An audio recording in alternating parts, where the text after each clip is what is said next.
In this video clip, I'm going to tell you a few little tricks that might come up and might be frustrating when you're trying to work with a document. Number one, I want to talk about formatting marks. Formatting marks are hidden marks that you can see by clicking on this character up here. You find it on the Home tab, Paragraph section. It's called a Pilcrow, for those who care. And when you click on it, you all of a sudden have all sorts of interesting marks in your document. You will have a mark like this, the Pilcrow, anytime you have hit the Enter button. So now I'm going to hit Enter, and you have another Pilcrow show up. Now you also see you have little dots in between all the words. This shows that it's a space. And in fact, now that I see it, I can see here we have two dots, meaning there's two spaces, which is a mistake. So I'm going to take that out. And by the way, usually, if I don't forget at the end of every edit session, I will do a find and replace for any place where there's two spaces and make them into just one space. Fine. Now, why is this so important? Because very often I find that when a client wishes to add more spaces into the document, they will do it by adding Enter. And this is a big no-no. For example, if you want to do a page break, you may think that the best way to do this is just to simply go Enter, Enter, Enter, Enter, Enter, until you see that the page is breaking. Oh, there we go. We have the page break. I'm going to do that. Okay, that was a double click there to actually see the footers, where the footers. But okay, I've added all these pages, and I have now the characters on a new page. It just is exactly how I want my document to be. There's a big problem here, because what's going to happen when I add in some more text here, and I'm going to add whatever, more text, and what has happened to the space, they've moved themselves down. So now the top of the page is not at the top. I'm going to have to come down here and remove these so that the title is again at the top of the page. Never, ever, ever, ever add a page break by doing that. You add a page break by going into Insert, Page Break. And as you can see now also, I have this page break here, and I can add as much text as I want. And even if my text now will run over onto the second page, this page will now be on the third page automatically. Okay, so that is really important to know about.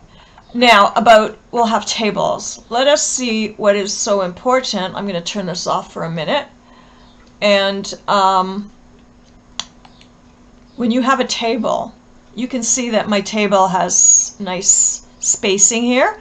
And but I want to make it a little bit more compact. And what you can do, of course, is simply put your cursor like that and squish up like that. You can make it as compact as you want. There are many other ways to do it also, but let's say we're going to do it that way. And I'm going to squish up the bottom one. That's as far as it'll go, and I'm going to do this one too. But it won't do it. I keep trying. Oh no, it's not. Why is this not working? Okay, well, let's click here and see what happens. You can see that all of these entries here are just followed by these table mark. Whereas here, I've actually added in a paragraph break mark. And for that reason, I cannot push this up. It won't allow me to. But if I move that, it will. So you can see why this is important, to be able to get in and see all these hidden marks and what they are doing or maybe prohibiting you from doing in your document. Another important mark that many of my clients should know, especially if they're working with mathematics, is what is called the hard space. Let's say here I want to add a mathematical equation. 2 plus 2 equals equals 4.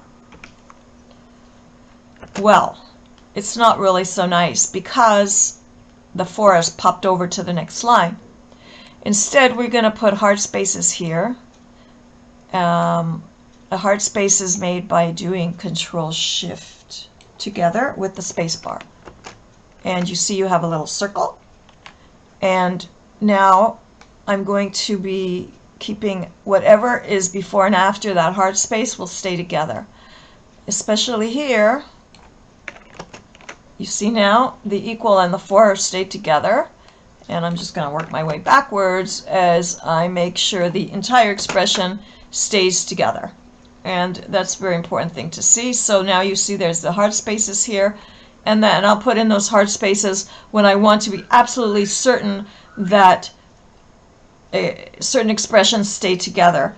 Let's say I would have made the 2 plus 2 equals 4 expression here. At this point it's okay, but if I would be adding in some more words here, it might pop over. So things like this, I want to be really careful that I'm putting in those hard spaces. One more thing that also is really important for you to understand is about spaces between sections. First of all, this is my header, and I don't want my header embedded so close to the table. So what I might do is add a space. Not a good thing. And also I want to add a bit of space between the answer. Okay, this is not a good thing for me to see. What I want to do is I go into headings, I modify it, I go into paragraph, and I make sure that before, let's say I'm going to make it 12 point, after I'm going to make it 12 point, and I do OK, and now it automatically has this space. So I don't need this, and I don't need this, and I have the spaces in there. So you don't really have to take care of that. I do that when I do the formatting, but I just want you to be aware that adding space returns just to make the spaces is not a good thing to do. You also might see many paragraph marks when someone has inserted a picture and not formatted it properly.